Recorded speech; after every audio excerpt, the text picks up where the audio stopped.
আসসালামু আলাইকুম ওয়া রাহমাতুল্লাহি ওয়া বারাকাতুহু। কেমন আছেন আমার আদরের কলিজার টুকরা আপুরা?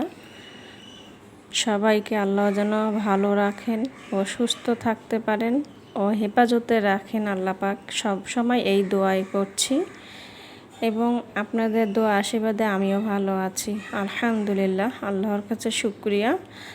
তো আজকে আমি আপনাদের সামনে হাজির হয়েছি ডিম নিয়ে। আমি আজকে ডিম দিয়ে আমি পানি তেলানি রান্না করব, মানে ডিমের পোচ দিয়ে আমি পানি তেলানি করব। তো এখানে আমি 5টা ডিম নিয়েছি আর এখানে আমি মশলা মিক্সড করে রেখেছি, আর এখানে আমি পেঁয়াজ কুচি করে রেখেছি আর একটা তেজপাতা ছেড়ে 2 টুকরা করেছি। তো চলুন ডিম রান্না করা যাক। তো আমি চুলাতে কড়াই বসাই দিলাম, এখন আমি পেঁয়াজ দিয়ে দিব।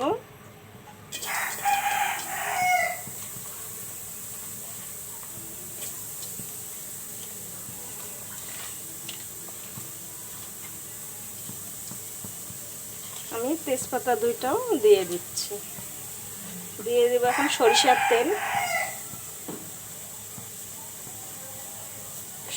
তেল দিয়ে দিচ্ছি।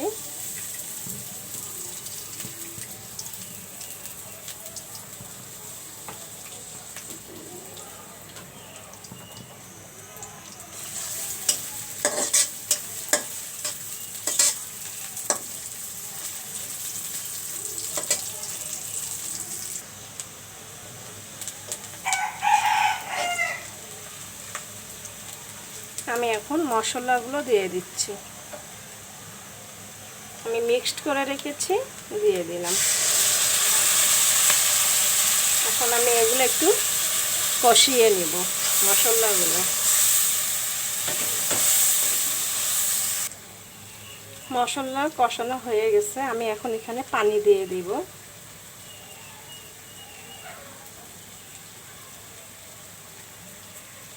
যেহেতু এটা পানি তেলানি হবে ডিম পোচ, একটু পানি বেশি দিতে হবে।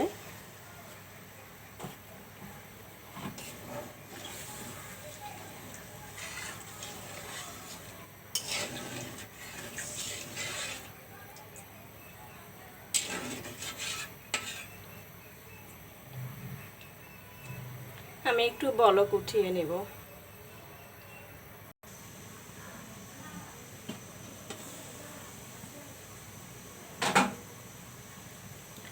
বলক উঠে গেছে, আমি এখন বলকটা কমিয়ে নিব।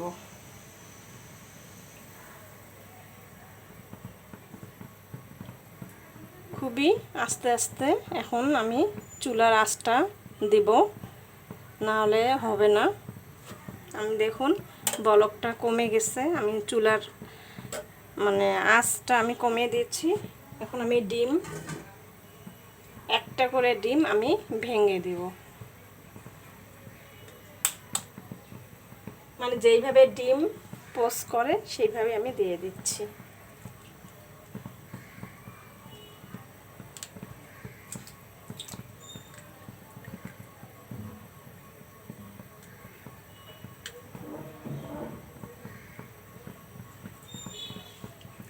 এখন একটা ডিম ভেঙে দিলাম, আমি এখন ঢেকে দিব।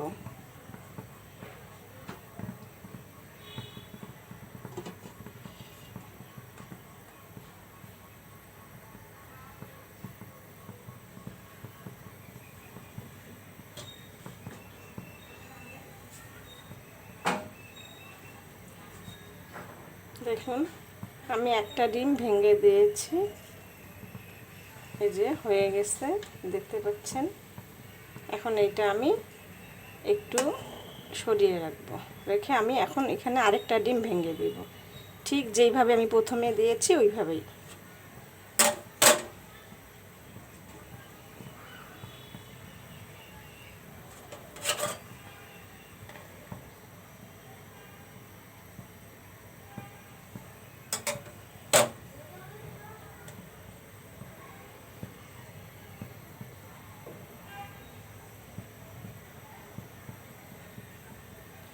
সরি, ক্যামেরার লাইটটা অফ হয়ে গেছে, আপনারা মনে কিছু নেবেন না। তো আমি চেষ্টা করছি দেখানোর জন্য।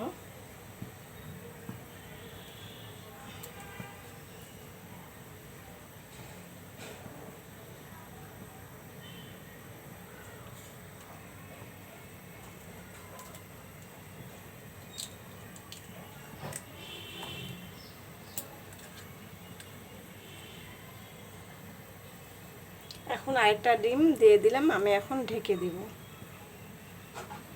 এইভাবে প্রতিটা ডিম আমি এমন করে রান্না করব।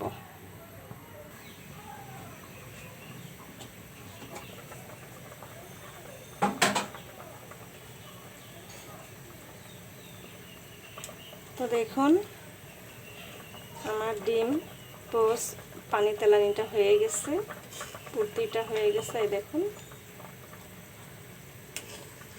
আমি একটা উঠিয়ে দেখাচ্ছি, একদম পোয়া পিঠার মতো হয়েছে, মাশাআল্লাহ দেখতে পাচ্ছেন। তো ভিডিওটি কেমন লাগছে সবাই একটা লাইক, বেশি বেশি একটু শেয়ার করুন এবং সাবস্ক্রাইব করুন। পরের ভিডিওটি আপলোড হবে, দেখার জন্য সবাইকে আমন্ত্রণ রইল।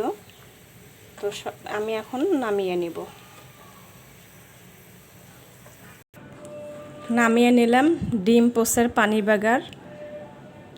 তো আমার কলেজার টুকরা আপুরা, ভিডিওটি কেমন লাগলো একটু অবশ্যই কমেন্ট করে জানাবেন ও আপনারাও নিজেরাই এইভাবে রান্না করে খাওয়ার চেষ্টা করবেন। আশা করছি অনেক ভালো লাগবে পরিবারের সবাইকেই এই রান্নাটা।